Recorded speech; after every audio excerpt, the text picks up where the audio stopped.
જો આજથી હું ખાસ કહીને મારા તમામ વહાલા વિદ્યાર્થી મિત્રો જે ખાસ કહીને સીસી પ્રિલિમ્સની એક્ઝામ આપવા જવાના છે, તો જો એક નવો મેસેજ જરા ધ્યાનથી પહેલાં સાંભળી લેજો કે આપણે આમાં શું કરીશું.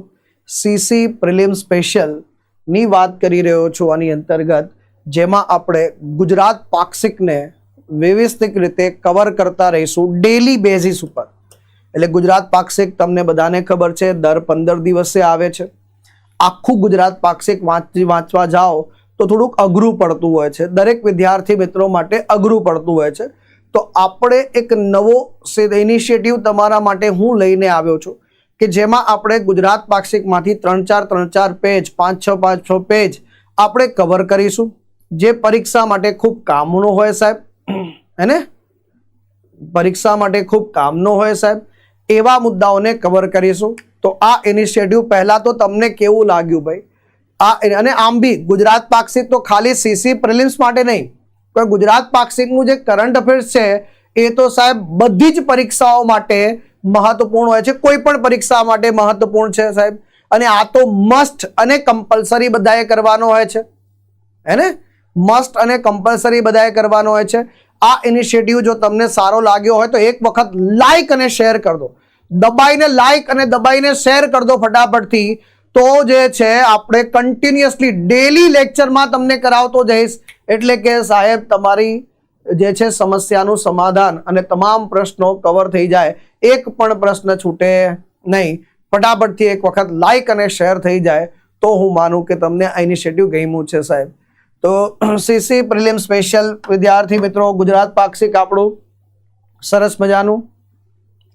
તો ભાઈ સૌથી પહેલા તો ગુજરાત પાક્ષિકમાં ખેતર ફરતે તાર યોજનાની સહાયમાં વધારો. તો હમણાં આપણે જોયું કે રાજ્યના ખેડૂતોને પાકના પશુઓ અને વન્ય પ્રાણીઓને થતા નુકસાનને અટકાવવા માટે ખાસ કરીને જે કાંટાળા તારની વાડ કરતા હોય છે, એટલે તાર ફેન્સિંગ યોજનાના નિયમોમાં ખેડૂતો માટે સ્પેશિયલી કંઈ ફેરફાર કરવામાં આવ્યો છે, કારણ કે દિવસે દિવસે મોંઘવારી વગેરે વધે છે. તો સાહેબ આનો જે ખર્ચો છે એ પણ વધુ આવી રહ્યો છે. તો અહીંયા કૃષિ મંત્રી કોણ છે? આપણા જીતુભાઈ વાઘાણી સાહેબ છે કે ભાઈ માલ મટીરિયલમાં બજાર ભાવમાં જે વધારો આવ્યો છે, હવે સરકાર ખેડૂતો ઉપર બોજ ન વધે, આ બધી આર્થિક બોજ ઘટાડવા માટે ખાસ કરીને પ્રતિ રનિંગ મીટર ₹300 અથવા જેટલો ખર્ચ થશે એના 50% મુજબ સહાય આપવાનો નિર્ણય કર્યો છે ભાઈ. તો આ 300 પ્રતિ રનિંગ મીટર કેટલો? 300 અથવા તો ખર્ચના 50%. રાજ્યના તમામ ખેડૂત મિત્રોને આનો લાભ મળશે, કોઈ ક્રાઇટેરિયા કશું જ નહીં. ચોમાસાના પૂર પહેલા અરજીઓને તબક્કાવાર નિયમાનુસાર મંજૂરી આપી દેવાશે. રાજ્ય સરકારે ટોટલ કેટલા? 240 કરોડ રૂપિયાની અલગથી ફાળવણી કરી છે આની અંતર્ગત. તો આ એક સરસ મજાનું થઈ ગયું. આ તો થઈ ગયું સાહેબ ગુજરાત પાક્ષિકનું તમારું સ્ક્રીનશોટ કે ગુજરાત પાક્ષિકમાં આ ટોપિક આપેલો છે. પછી સાહેબ આ ટોપિકને મેં ટેબ્યુલર ફોર્મમાં નોટ્સના સ્વરૂપમાં બનાવી દીધું છે, એટલે તમે નોટ્સ સારી રીતે લખી શકો. આની અંતર્ગત શું છે જે નોટ્સ છે, જેમ કે કાંટાળા તારની વાડની યોજના, ગુજરાત સરકાર કૃષિ મંત્રાલયની યોજનાઓ છે, રાજ્યના ખેડૂતોને પાકને પશુઓ અને વન્ય પ્રાણીઓ થતા નુકસાનને અટકાવવા માટે માલ મટીરિયલમાં બજાર ભાવ વધ્યો છે, એટલે પ્રતિ રનિંગ મીટર ₹300 અથવા ખરેખર થનારા ખર્ચના 50% મુજબ આપવામાં આવશે. રાજ્યના તમામ ખેડૂત મિત્રો, નાના ખેડૂતોને પણ વધુને વધુ લાભ પ્રદાન કરવામાં આવશે, અને સરકારે આટલી જે છે મદદ પણ કરી દીધી છે. તો આ એક સરસ મજાનું થઈ ગયું. પણ હવે સાહેબ આ ભણી લીધું, વાંચી લીધું, પણ અમને યાદ રહ્યું કે નહીં એ ક્યાંથી ખબર પડશે? શું છે? યાદ રહ્યું કે નહીં એ ક્યાંથી ખબર પડશે? તો એની પ્રેક્ટિસ કરવી પડે. વાત સાચી છે ને? આવો જરા પ્રેક્ટિસ બી હું કરાવી દઈશ, તમને પ્રેક્ટિસ પણ કરાવી દઈશ, બટ તમારો સાથ અને સહકાર જોઈએ. બસ તમે લાઈક અને શેર કરો, એમાં જ જે છે. તો ગુજરાત સરકારની કાંટાળા તારની વાડની યોજનાના સંદર્ભમાં કરાયેલા સુધારા મુજબ ખેડૂતોને પ્રતિ રનિંગ મીટર કેટલા રૂપિયા અથવા તો થનાર ખર્ચના કેટલા ટકા મુજબ સહાય આપવાનો નિર્ણય કરવામાં આવ્યો છે આની અંતર્ગત. તો સાહેબ શું જવાબ આવશે? તો ₹300 અથવા ખર્ચના 50%. જવાબ મળી ગયો ભાઈ, મજા આવી? આવો જરા નેક્સ્ટ પ્રશ્ન.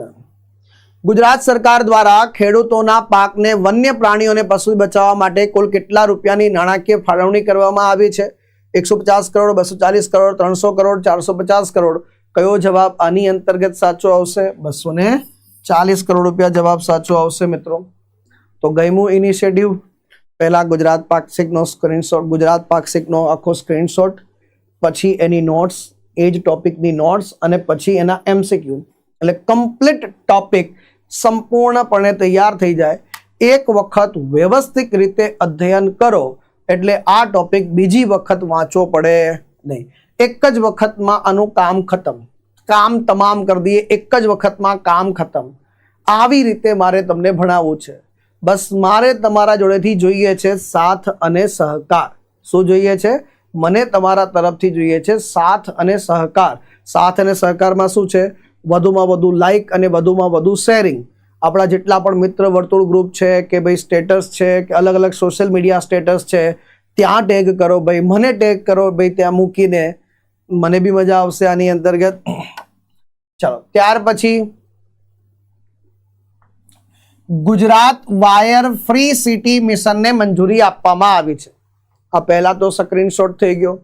તો સ્માર્ટ, સુંદર, સુરક્ષિત ગુજરાતના 21મી સદીના જે છે ગુજરાતની નિર્માણની પરિકલ્પના કરવામાં આવી છે આની અંતર્ગત.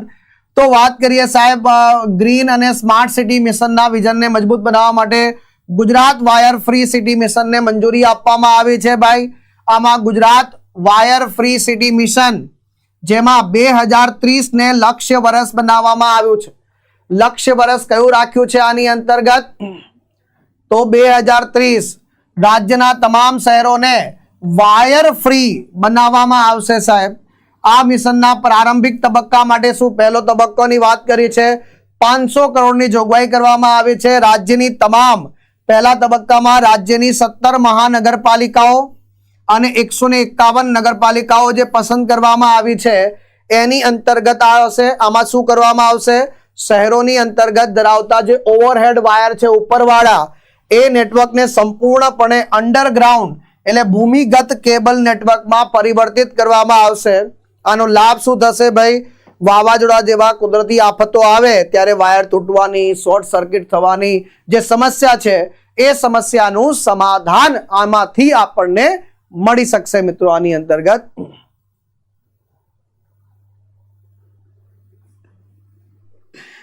ચાલો, તો આ થઈ ગઈ ટૂંક. હવે થાય છે સાહેબ, આ તો સ્ક્રીનશોટ હતો, અમને નોટ્સ બતાવો ભાઈ. આ રહી ગુજરાત વાયર ફ્રી સિટી છે, 500 કરોડ, 17 મહાનગરપાલિકા, 151 અંડરગ્રાઉન્ડ વાવાઝોડે બચાવવા માટે.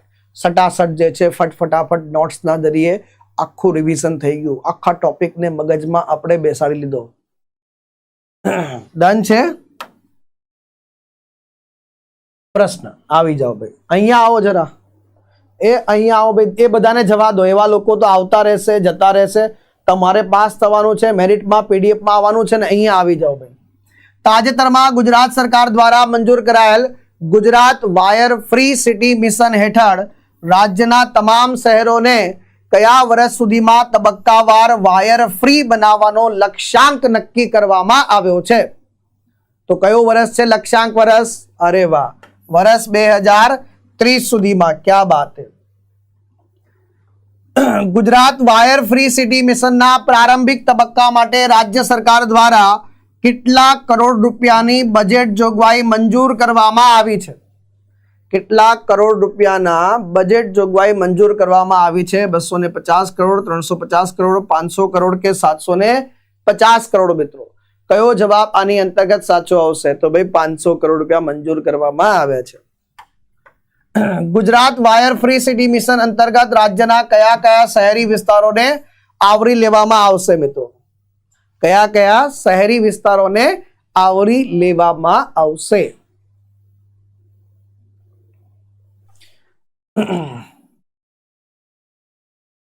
યસ, 17 મહાનગરપાલિકાઓ, 151 નગરપાલિકા વિસ્તારોને આવરી લેવામાં આવશે.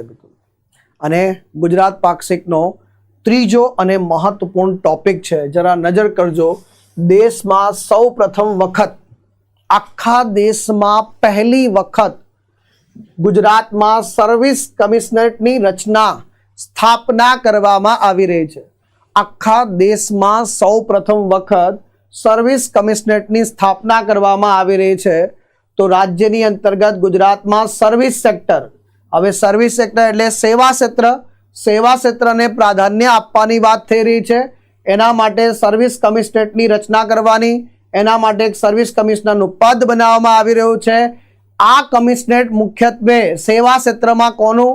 ટુરિઝમ એટલે પ્રવાસન, આઈટી અને લોજિસ્ટિક આ 3 ઉદ્યોગો ઉપર ખાસ ફોકસ કરશે. ભાઈ એક તો ટુરિઝમ એટલે પ્રવાસન ક્ષેત્ર છે. તમને ખ્યાલ હશે કે એટલા માટે જ બજેટમાં 2026ના વર્ષને પ્રવાસન વર્ષ તરીકે જાહેર કરવામાં આવ્યું છે. શું છે? પ્રવાસન વર્ષ તરીકે જાહેર કરવામાં આવ્યું છે. તો આ જે છે ટુરિઝમ, આઈટી અને લોજિસ્ટિક ક્ષેત્રમાં સેવા ક્ષેત્રને પ્રોત્સાહન આપવામાં આવી રહ્યું છે. 2026-27ના માટે વાત કરીએ તો 100 કરોડ રૂપિયાનું જોગવાઈ એટલે કે સર્વિસ સેક્ટર ગ્રોથ ફંડ. તો સર્વિસ સેક્ટર ગ્રોથ ફંડ કેટલું છે? 100 કરોડ રૂપિયાનું છે. આમાં એમએસએફપી અને એમએસએબી એને વધારે પ્રમોશન આપવામાં આવશે, વધારવામાં આવશે. અને આ થઈ ગયું એજ સ્ક્રીનશોટનું સંપૂર્ણ નોટ્સ મિત્રો. એજ સ્ક્રીનશોટની સંપૂર્ણ નોટ. સેવા ક્ષેત્રને વિશેષ પ્રાધાન્ય આપીને એક અલાયદા સર્વિસ કમિશનરેટની સ્થાપના કરનાર ગુજરાત દેશનું સૌપ્રથમ રાજ્ય બન્યું છે ભાઈ. અને સાથે સાથે સર્વિસ કમિશનર બનાવવામાં આવ્યા છે જે ટુરિઝમ, આઈટી અને લોજિસ્ટિક જેવા જે ખાસ કરીને વિકસી રહેલા બિઝનેસ ઉપર ખાસ ધ્યાન આપશે ભાઈ. એના ઉપર સર્વિસ સેક્ટર ગ્રોથ ફંડમાં કેટલા કરોડ રૂપિયા ફાળવવામાં આવ્યા છે? 100 કરોડ રૂપિયાની ફાળવણી કરવામાં આવી છે. તો આ થઈ ગઈ તમારી સરસ મજાની નોટ્સ વાલા વિદ્યાર્થી મિત્રો. તાજેતરમાં મુખ્યમંત્રી ભૂપેન્દ્ર પટેલજીના નિર્ણય પ્રમાણે સેવા ક્ષેત્રને વિશેષ પ્રાધાન્ય આપવા માટે અલાયદા દેશનું સૌપ્રથમ રાજ્ય ગુજરાત બની ચૂક્યું છે મિત્રો. આની અંતર્ગત ચલો ગુજરાત સરકાર દ્વારા સ્થાપિત કરાયેલા સર્વિસ કમિશનરેટ અંતર્ગત સર્વિસ સેક્ટર ગ્રોથ ફંડની રચના કરવામાં આવી છે. કેટલા કરોડના ભાઈ? કેટલા કરોડના જે છે?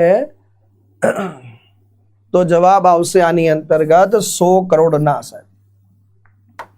ત્યાર પછી ત્રીજું છે ગુજરાત સરકાર દ્વારા સર્વિસ સેક્ટર ગ્રોથ ફંડનો મુખ્ય હેતુ નીચેનામાંથી કોને ગ્રોથ કેપિટલ સરળતાથી અને સમયસર ઉપલબ્ધ કરાવવાનો છે ભાઈ?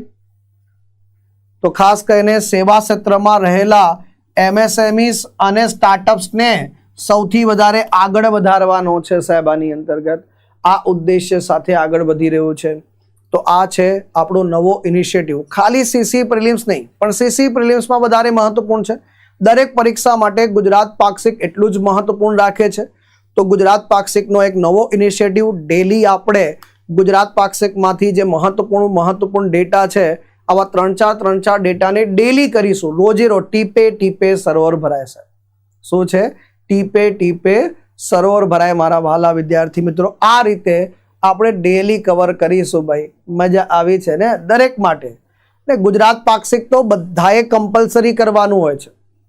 ગુજરાત સરકારની કોઈ પણ ભરતી હોય મારા વહાલા, એમાં ગુજરાત પાક્ષિક તો સૌથી પહેલા કરવાનું હોય છે અને એમાંથી જ પ્રશ્નો સૌથી વધારે પૂછાય છે. તો આ સરસ મજાનો ઇનિશિયેટિવ તમારા મિત્રએ કર્યો છે. બસ તમારા પ્રતિભાવોની રાહ જોશે.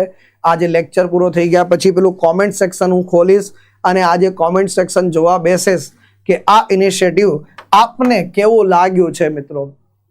ચલો, નવીન સર્વિસ કમિશનરેટ મુખ્યત્વે કયા ઝડપથી વિકસતા સેવા ક્ષેત્રમાં નીતિઓ ઘડવાનું અને રોજગારીની તકો ઊભી કરવાનું કાર્ય કરશે સાહેબ? આની અંતર્ગત બહુ જલ્દી આવવાની છે અને હું એટલું કહી શકું છું કે પછી પરીક્ષાની તારીખ જાહેર થયા પછી બધા લોકો એક બૂમ પાડવાના છે, આટલી જલ્દી પરીક્ષા કેમ? તો ભાઈ પ્રવાસન, આઈટી અને લોજિસ્ટિક આ ત્રણેય ક્ષેત્રે ખાસ ફોકસ કરવાનું છે મિત્રો. અને જનરલ ક્લાસ 3ની આપણી લાઈવ બેચ વિદ્યાર્થી મિત્રો, જે તમારી ક્લાસ 3ની તમામ પરીક્ષાઓ માટે એક સિંગલ બેચ જેનો સમયગાળો 3 વાગ્યાથી લઈને 6 વાગ્યા સુધીનો છે મિત્રો. 14,999ની જગ્યાએ માત્ર 5,999માં તમે જોડાઈ શકો છો.